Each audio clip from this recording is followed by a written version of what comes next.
Drinking some green tea. Listen to the people. Listen to humanity. Listen to the Parrot. Parrot TV.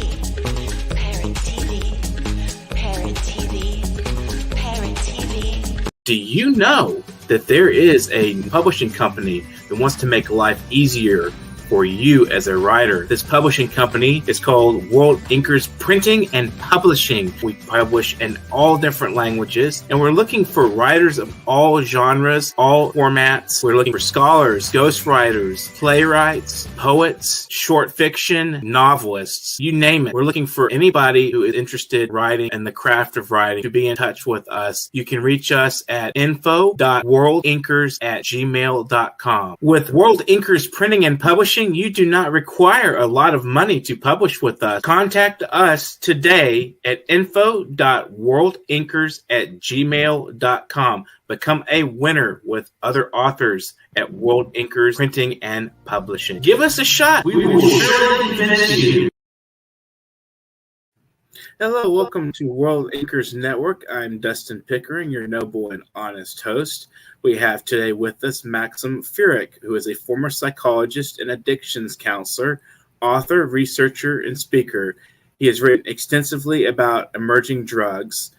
Rock journalist Maxim Furek divides his creative time hiking the mountains of northeastern Pennsylvania and hiking the Withlacoochee Trail and kayaking the Rainbow River along Florida's Gulf Coast. He is available to travel for speaking engagements, so keep that in mind. Thanks for joining us today, Maxim. How are you doing? Yeah, thanks, Dustin. Real excited to be here. Thank you so much. So you call yourself excellent. It's good to have you. So you call yourself a rock journalist. What do you mean by that? Well, I think what I do is what my uniqueness is that I take a look at the rock culture, the culture of rock and roll through a sociological lens. And I had always felt that music was more than just a beat and the lyrics and all that, but it is transformative, and it's just been so important with so many issues and so many movements, whether it's civil rights or anti-Vietnam or whatever. And, songs like Blowing in the Wind and Give Peace a Chance and just so many others. And, they sort of mobilized us and they articulated our feelings and our beliefs. And so, I believe that I take a look at music through another layer. And again, take a look at it through what I would call a sociological lens. Interesting. So can you tell us about your fourth book, Somebody Else's Dream, Dakota, the Boys, and Timothy?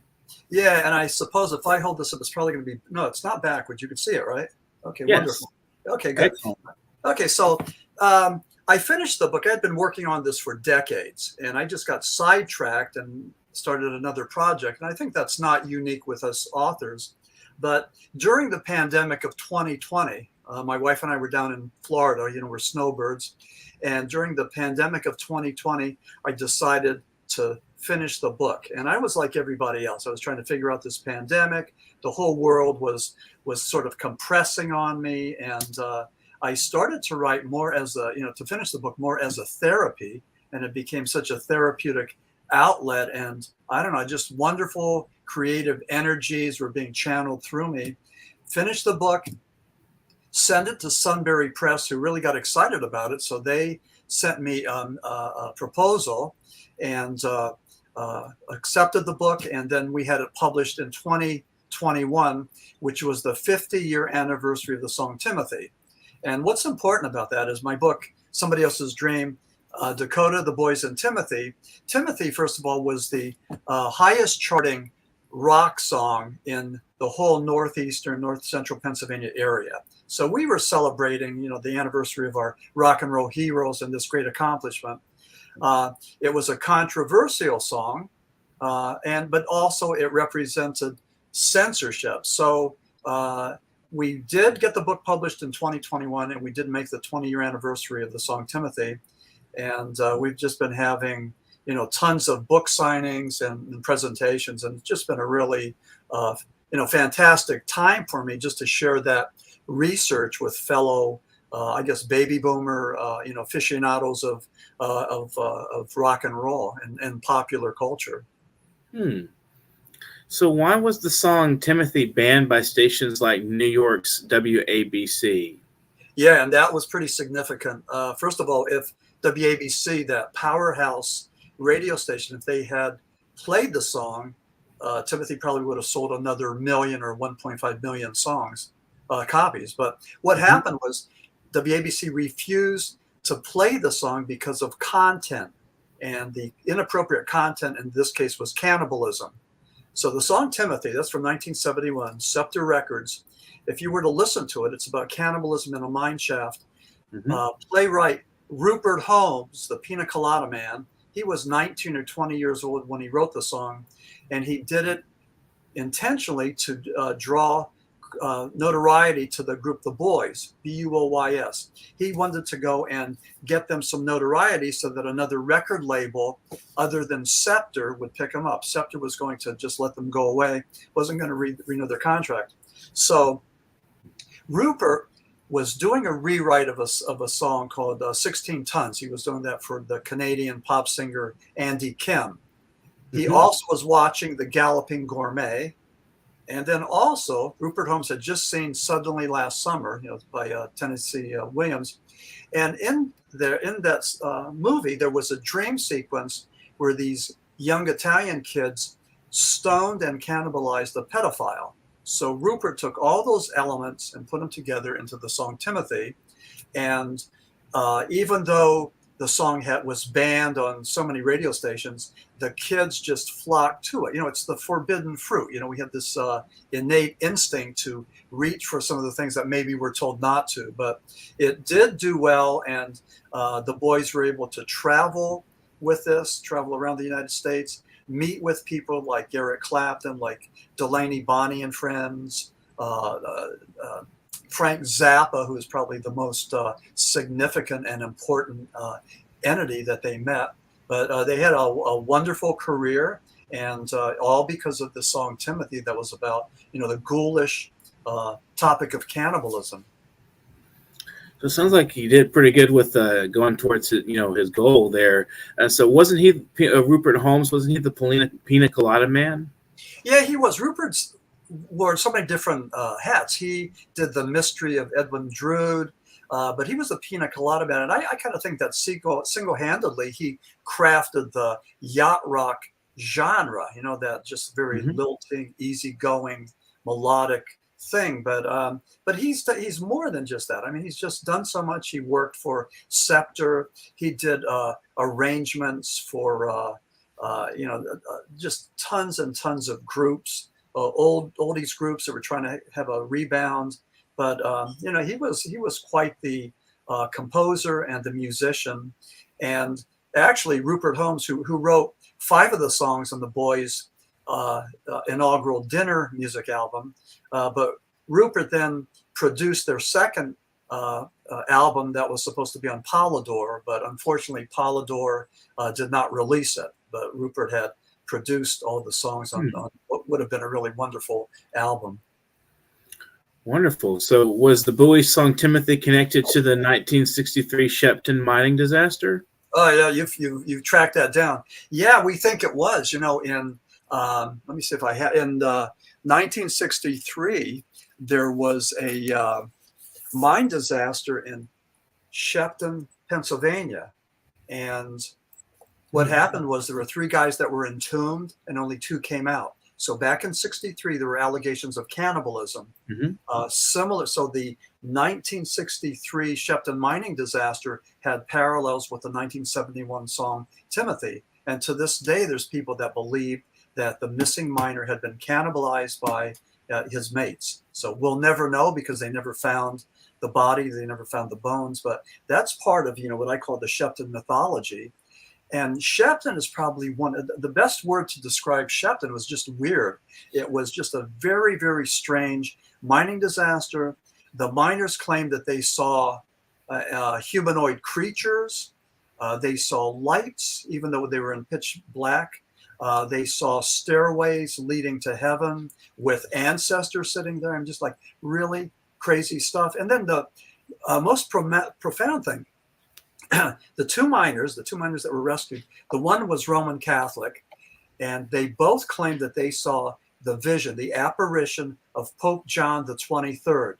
Pope John the 23rd died in June of 63. Shepton took place in August of 63. When Pope John the 23rd was canonized in 2014, Vatican academics cited Shepton as one of his miracles. So they believe that Pope John performed 3 miracles, and Shepton, many of these scholars believe, was one of them. Wow, that's amazing. That's an impressive story. So somebody else's dream is reviewed in current issues of Goldmine, Pennsylvania Heritage Magazine, Right, yeah. and Boston's literary publication Meat for Tea. So how did that happen? How did you go about accomplishing so much with this book? Yeah, thanks for mentioning that. Yeah, that was in June that all those things happened. So in June of 2022, it just blew up. And what happened was the Goldmine, which is the magazine for record collectors and music fans, and Pennsylvania Heritage Magazine and Meat for Tea, all of that was, I started to go and set that up about 7 months ago when we were in Florida, and it took 7 months for it to hit. So in June, it was just like boom, boom, boom. And all of a sudden, we're getting all of this exposure throughout Pennsylvania and the New England area. And, with all the podcasts, I guess internationally. So, I'm really excited about what's going to happen. But, the book is getting noticed. And we have a couple of entities on the coast, on the West Coast, that are going to review it. So I'm excited, it's the book's only been out for maybe 7 months, but it's really getting traction. And as an author, I mean, what an awesome place to be. What a wonderful place to be, to have people actually notice, your work, and to go and to comment on it. So I'm really appreciative and excited, because I think there's just a whole lot more that's going to be happening with somebody else's dream. Wonderful. So First Lady Jill Biden plays an interesting role in your book. How did that come about? Well, I call that, the concept of the, I guess it's called the 6 degrees of separation, that every one of us are just maybe 6 people away from knowing somebody else. Like, for example, you and I know John Yamrus, the poet. Mm-hmm. So that would be a good example. But what happened was, and this is interesting. So First Lady Jill Biden was actually Jill Jacobs. She was from New Jersey, and she went to the University of Delaware. At the same time, there are 3 guys from northeastern Pennsylvania, Bill Stevenson, who got a scholarship to the University of Delaware in Newark, Tommy Williams, same thing, and then Tom Fox, who became the manager for the boys. Mm-hmm. Tom followed Tommy Williams down there, so they were all in Newark. Jill Biden, who was, a lovely lass at age, 17, 18, she would go down to the swimming pool there, and a lot of these college guys would be hitting on her. And so she felt a little bit uncomfortable. So she asked Tom Fox, more or less, to be her bodyguard. So Tom would follow Jill Jacobs down there. What happened was Jill married Bill Stevenson. Now, Bill Stevenson is pretty important in regional rock and roll. He had a club called the Stone Balloon, and that was in Newark, Delaware. And he had people like Hall & Oates, Bruce Springsteen, Pointer Sisters, Peter Frampton, the Boys, and their incarnations, Jerry Kelly and Dakota. So all of them played in at the Stone Balloon Ballroom. Bill Stevenson liked his cocaine, and in his book, looking back on, and by the way, cocaine was pretty epidemic in the 1970s. From the 60s to the 70s, everything sort of switched, changed over, and got a little bit harder. But cocaine was all over the place, and with the culture, a lot of people that were using cocaine walked around with little Coke spoons just to advertise the fact that they were a user. But Bill Stevenson was a cocaine user, and he bought it. He gave it away to his friends, and eventually he had a heart attack, which, and we know that cocaine as a stimulant can bring on cardiac issues. So that was the, Jill Jacobs was Jill Stevenson for about 5 years, and then they got divorced. And of course, she met Joe Biden, and now she's our first lady. But that was the part in the book that was just kind of weird. How does that happen? Just that tiny little, little tidbit. So. Yeah, absolutely. So after the boys became known as Dakota, they released a 1980 MCA album, Runaway. You've called Runaway a landmark AOR album. Why haven't we heard of this before? Yeah, and just backing up, if I may, Dustin, they morphed from the boys into the Jerry Kelly Band. And when they got a contract, they were signed up by Danny Seraphin of Chicago, who's a drummer, and also the one guy from Rufus. And they signed them to a contract, but the company wanted them to change their name from Jerry Kelly to Dakota. So they did that. But in 1980, they released an MCA album called Runaway, which was just sweet. It was so smooth. Contributions from Danny Seraphin, from Toto, from Chicago. It was just wonderful. But MCA didn't put money behind it. The song, the album was really big over in Europe, and it was what was called a classic AOR album, album-oriented rock, where all the songs sort of had like a commonality, and not really one standout single that was charting.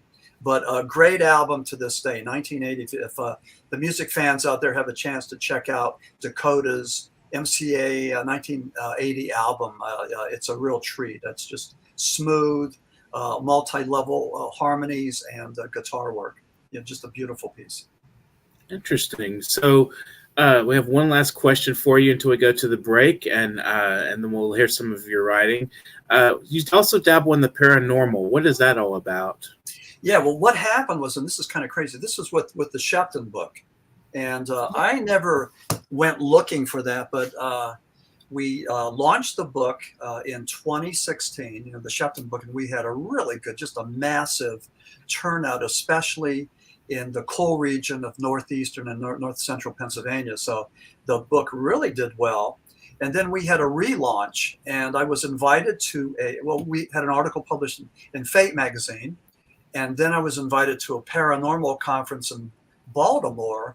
And because of that, an Australian podcast called Mysterious Universe did a 90-minute podcast on me and my Shepton book. And it was just like amazing to hear those Australian voices going through the book and sort of cherry picking, prose from the book and reading it. It was pretty amazing. But I've been on tons of paranormal podcasts, and a lot of people are intrigued by what happened at the 1963 Shepton mining disaster. Those just weird stories of the Pope and the humanoids and everything, and the cannibalism, and just all kinds of stuff. One other thing that nobody knows, the 2010 mining disaster in Chile, the Chilean copper mine disaster, there was a movie called The 33. Those 33 miners were rescued by technology that was developed during the 1963 Shepton mining disaster. Shepton saved those guys down in Chile, and very few people know this. And the Pennsylvania Historical Society is doing nothing to just tell the world about this wonderful achievement. But it did happen. It was our technology that rescued those 33 guys. Yeah, it's very interesting how some accidents and perils can lead to new technology or develop and create betterment for somebody else. We're going to take a brief break at World Anchors Network. Thanks for watching. You can subscribe to our channel. America Open Market, AO Market, the best digital market for humanity, is a free multilingual borderless market open to international sellers with various languages included. With America Open Market, you may start selling in minutes after filling out the form. Comprehensive dashboard where you understand your sales, orders, and customers is available. You get paid directly, securely, and instantly on the America Open Market. You can sell your house, car, electronic laptop, CD player, boombox, phone, headphones, furniture, and clothing, and anything on AmericaOpenMarket.com, where all your sales and customer needs are met. Register as a merchant today. You will not regret becoming a vendor at America Open Market. For further inquiries, contact us at aomarket@gmail.com. AO Market, best digital marketplace for humanity. Welcome back to World Anchors Network. We have Maxim Furek with us. He's a rock journalist and also paranormal, interested in the paranormal. So why don't you read a little bit for us from your book, one of your books? Okay, if we have time, I'll read a little bit from both of them. But Okay. here's something from somebody else's dream. And we talk about the significance of the boys, Jerry Kelly and Dakota. And the one person that was interviewed talked about just how special they were. And so what I say is, and they were something special. Our lads had accepted the dare, rolled the dice, and watched as their numbers came up. Theirs was a lesson in physics that Brian May could have calculated. Brian May, of course, the lead guitarist for Queen, who Dakota toured with for 35 days back in 1980. They had been betrayed and knocked down so many times, the only place to go was up. You take the rough with the smooth, as Eric Clapton once said. It was euphoria and it was madness, the most exciting, most eventful time of their lives. It was as much art as it was pain, the type of pain that nobody escapes, suffered by every one of us. Like old Blue Eyes, they did it their way. It was their story, never to be duplicated or replicated by, and all these are bands from northeastern Pennsylvania. Clove, the Badleys, Breaking Benjamin, the Glass Prism, Hybrid Ice, Lenore O'Malley, Ralph Cinch, or anybody else. It was never about the destination. It was always about the incredible journey that took them to places never known before. In the brilliant songs that became markers for our lives, we saw a landscape of deserts and seas, magically bringing us closer to the stars. And then, as all things must come to an end, linking arms, stepping to the center of the stage, taking their bows for one final moment, and with their music still ringing in our ears, we said farewell to the boys, Jerry Kelly and Dakota. They have now left the business. They have now left the building. So that was my one chunk of prose that I really enjoyed writing. It was almost like stream of consciousness, but you write the book and you just get it right. And then every now and then you can stretch out and just get a little bit artsy, get a little bit poetic. And that's what I did in that section. And actually that's one of my favorite sections. And I'm glad that I was able to find it, so rapidly. Would you like to read from the other book as well?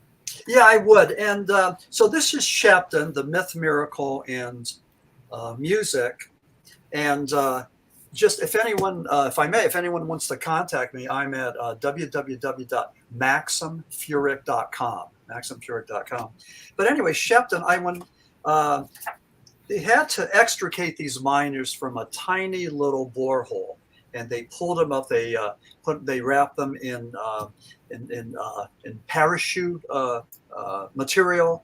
They wiped them down, the miners, with each other with this axle grease, and then they had helmets on, and they pulled them through this. But I wanted to write this chapter. It's called Extrication. I wanted this to be horrific. I wanted this to be like a horror story, and so.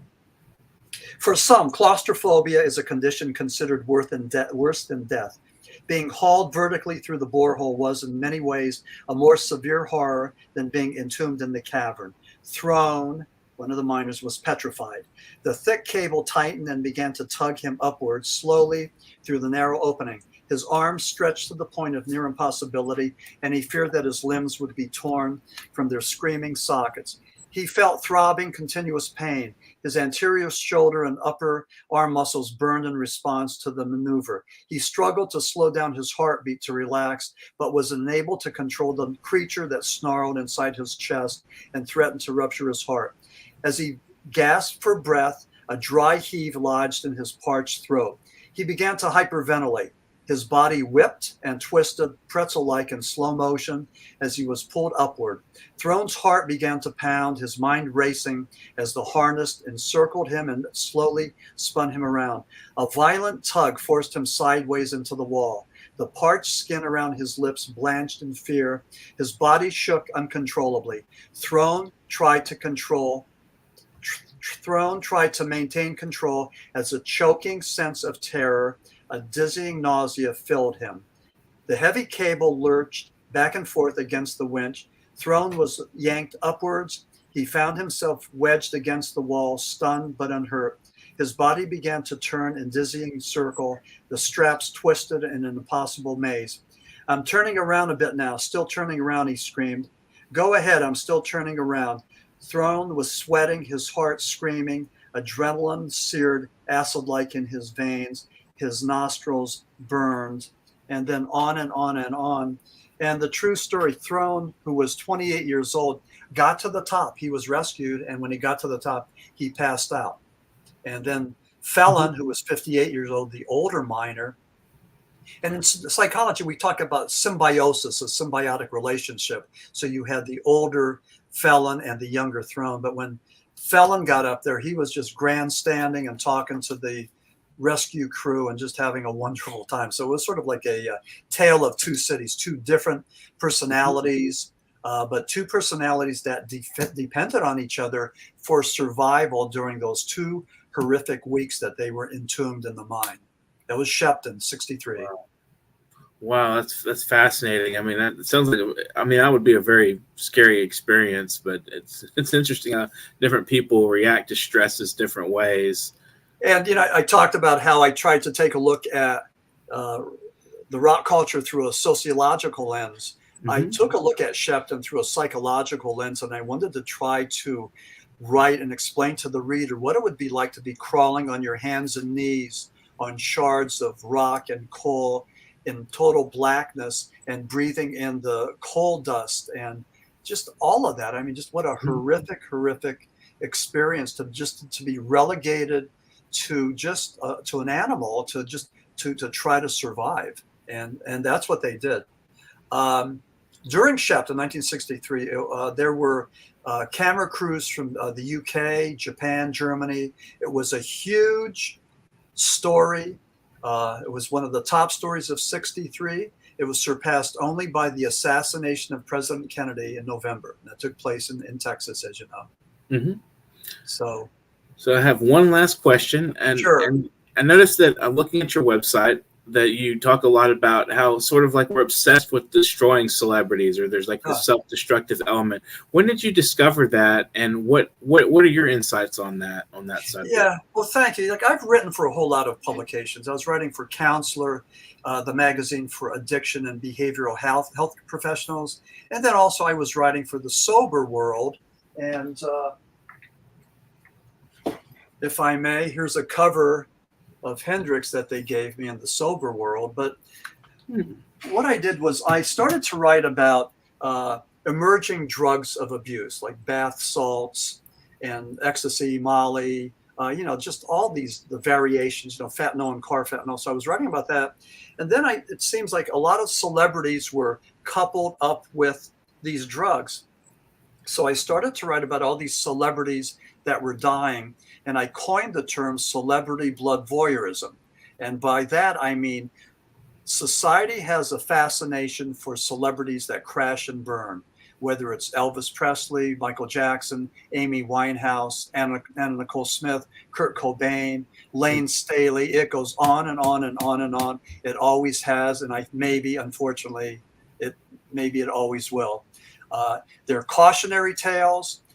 They warn us that we should stay away from the drugs and the excess, but yet it still happens. And so I coined the term celebrity blood voyeurism, and I was working on a manuscript about that.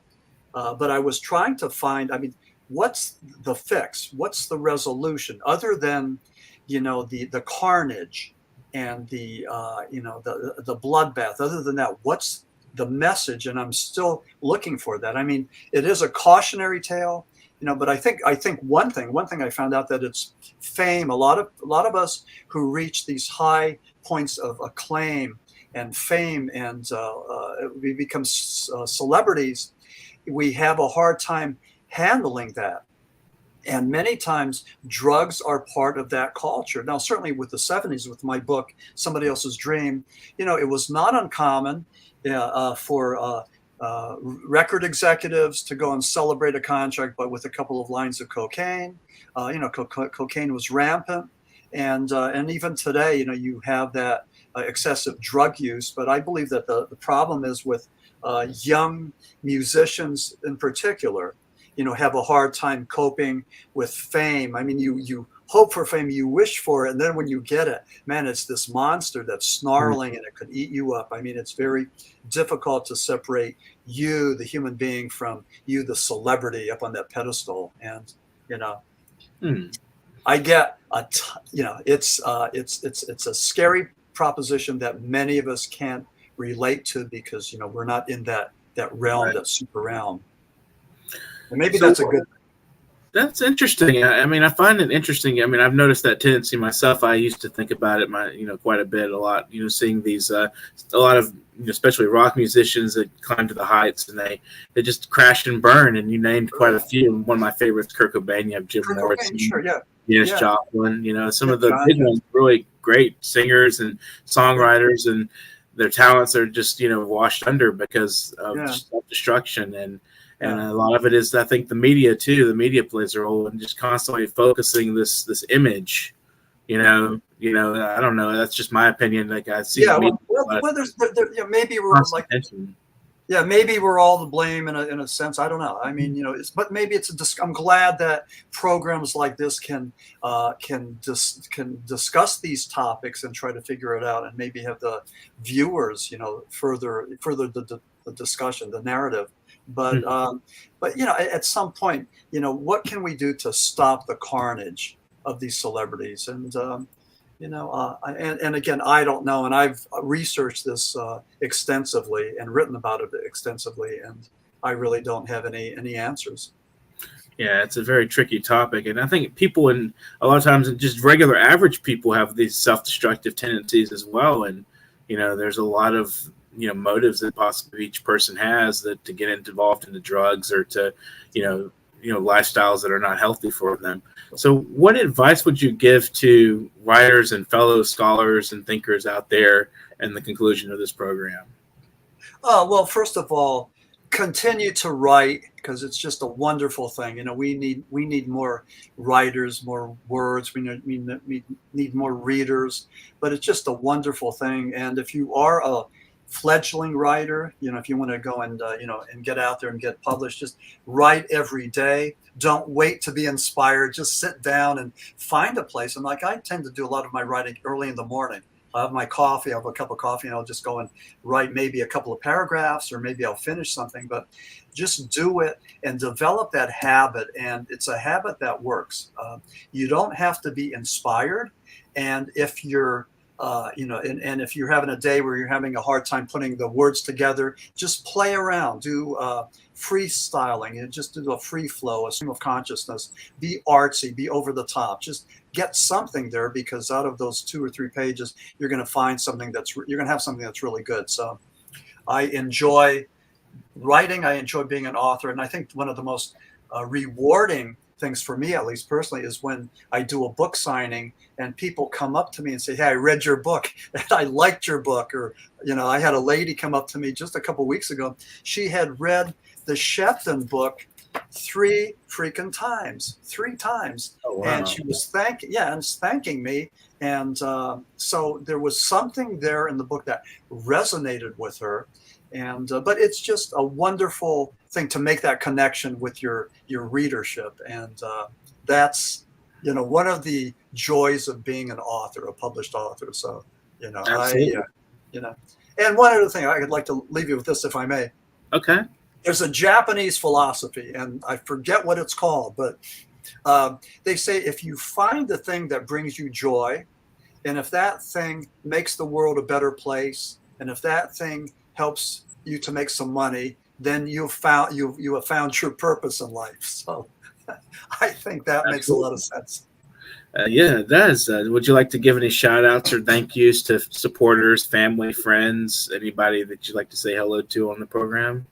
Well, absolutely. I want to thank my wife, Patricia, for her support. She's been just like my rock. So I can't, she's my partner in crime. So I can't thank her enough. I want to thank my Pennsylvania poet friend, John Yamris, for introducing me to you. And, I met John a while back, and we're sort of like traveling this journey together, then we're traveling in the same direction, trying to figure it out. With most authors, you need to do your own promotion. You need to go and seek that publicity. It typically doesn't come from the publisher. So John's been helping me with outlets such as yours and vice versa. And, they talk about that business, that power breakfast where business guys get together, sales guys, and they try to go and pump each other up, to inspire each other and motivate each other. And I think John and I do that. I keep in touch with him. And, so he's been a wonderful friend and mentor, and really, really a whiz at promoting some of his things. So, I can't thank him enough. But, I just want to thank, the people out there that are still reading books. And the other thing is, I think, Timothy was banned. It was censored because of content. And I think we need to have that discussion too about censorship. Frank Zappa said that we don't need to have people telling us what songs we need to listen to or what books we can read. We can make that decision for ourselves. We don't need school boards or politicians to dictate that. And I think that's, really important that we take a look at that. And one last thing, if I may, according to the latest statistics that I've seen, the top 3 states that are banning books, and we're talking about school boards and politicians, are Texas is number 1, Pennsylvania, and that's where I'm from, is number 2, and Florida is number 3. And that is something to be to be concerned about, because this is taking away some of our inherent freedoms. And certainly as communicators, as poets, as writers, we need to be really alarmed about this. And I am, and I speak out against this censorship every chance I get. Absolutely. It's terrible. I know Texas, a lot of it has to do with politics and political content they assumed, in Florida too. And I don't know about Pennsylvania. I don't know how their politics are, but Texas is very red state. It's like we're almost to the extreme Republican. Yeah. No, I mean, I'm seeing commonality with, I'm a snowbird. I've spent time in Pennsylvania and then Florida, but, Texas, Pennsylvania, and Florida seem to have some of that right-leaning, those tendencies. And it's alarming. And I don't know where that came from. It just seemed to all of a sudden it just erupted. So, but again, we have the means to speak up. And also, I think we have an obligation to try to persuade our fellow citizens over to our side. And I think we need to continue to do that and not give up the fight. We need to just, be knowledgeable, be intelligent, and just articulate the message. And certainly that message of censorship is just one that, we have to keep on talking about and maybe fighting against. Well, thanks for joining us today on the program, Maxim. It's been wonderful talking with you.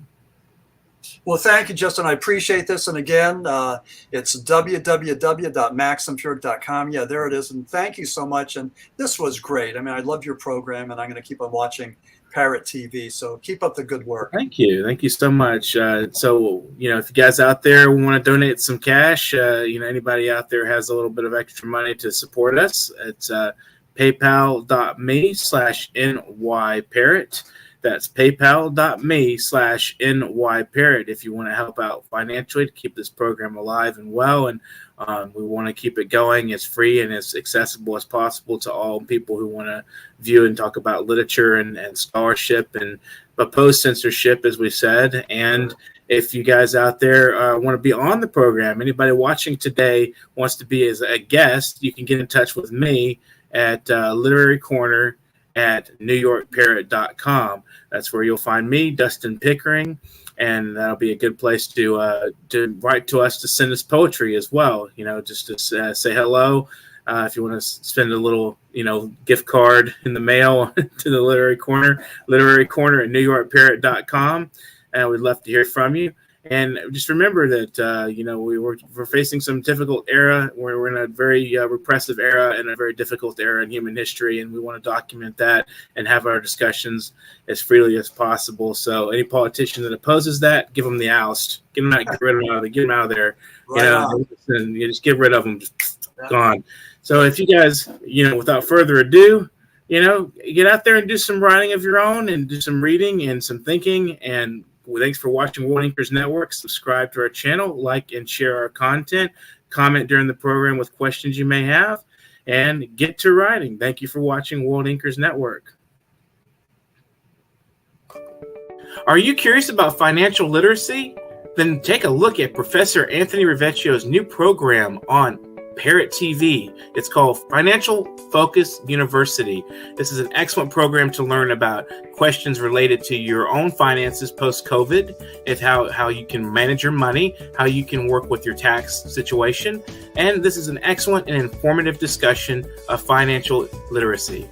With Professor Anthony Rivecchio, your financial problems will be solved at Parrot TV with Financial Focus University.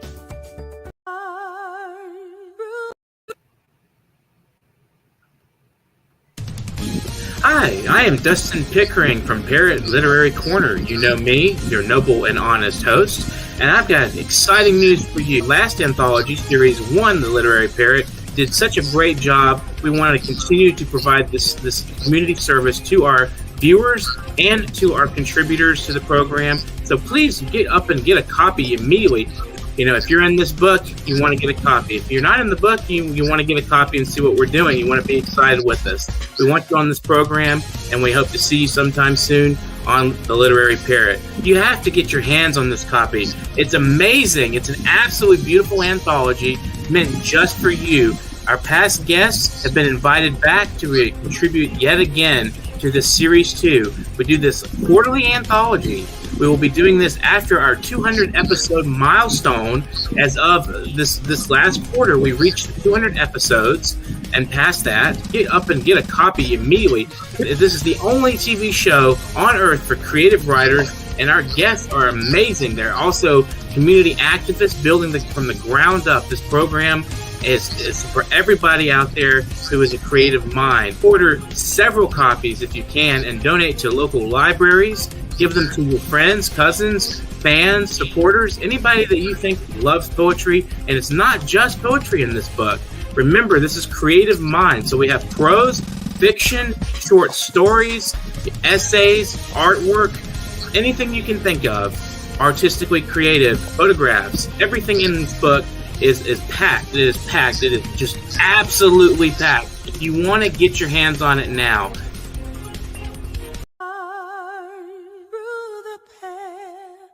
listen to the people, listen to humanity, listen to the Parrot, Parrot TV.